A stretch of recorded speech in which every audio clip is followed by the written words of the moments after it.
everybody, welcome back to another episode of Laguna's Guitar History. Today we're going to be talking about the Dimebag Razorback Dean.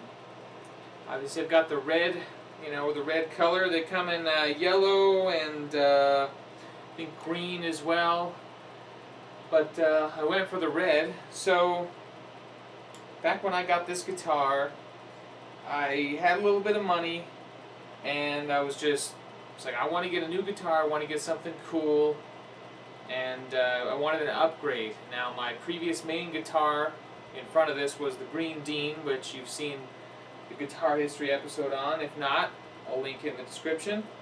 But that was my previous main guitar, so I wanted to upgrade, and I wanted a rockin' metal guitar because this was still in the Sectarian Violence days when I was very metal oriented.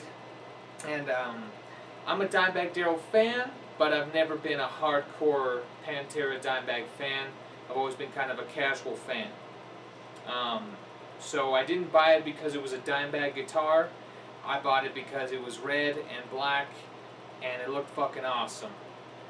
So, yeah, after I bought it, got it shipped to me because I ordered it offline.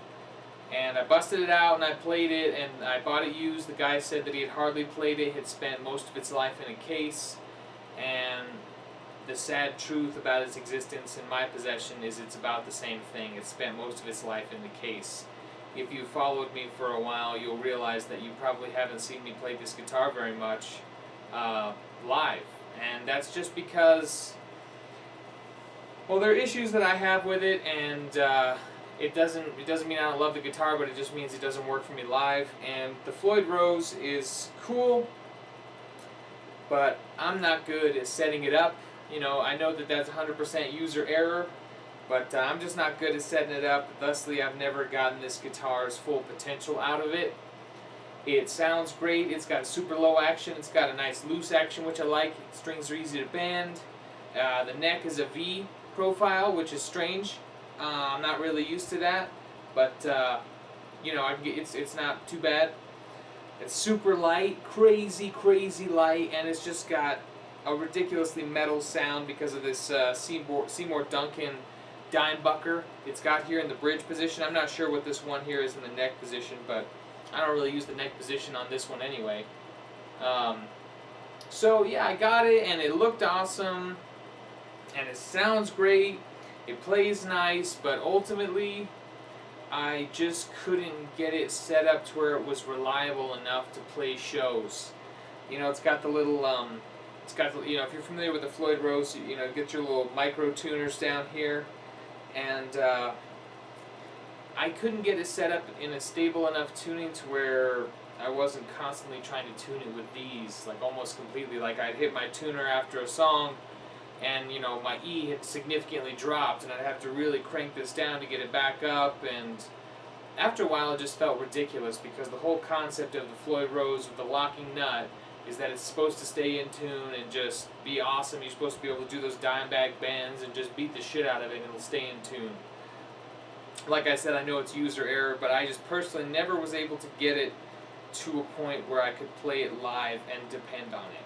So that's all my fault. But it's a great guitar to just break out and shred it up on because this thing, like I said, it plays like a dream. I have used it on some recordings. For money people, it's the rhythm guitar. So it's the guitar doing like the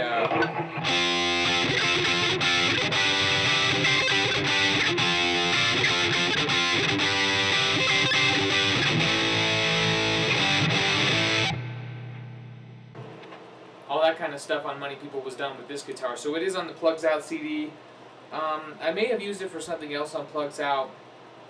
I don't remember. I don't actually think so. I think it was just used on Money People. But it's a beautiful guitar. It's an important part of my history because I learned a lot about myself and what I'm willing to put up with and what I'm willing to actually learn and deal with as far as my guitars.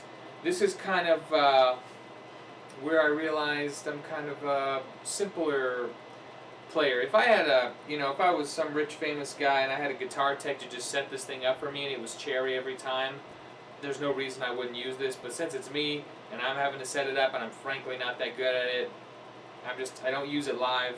I do play it at home, and it's an important part of my history for that lesson of learning that I like things simple and just to keep it simple. And yeah, that's what works for me. But thanks for checking it out.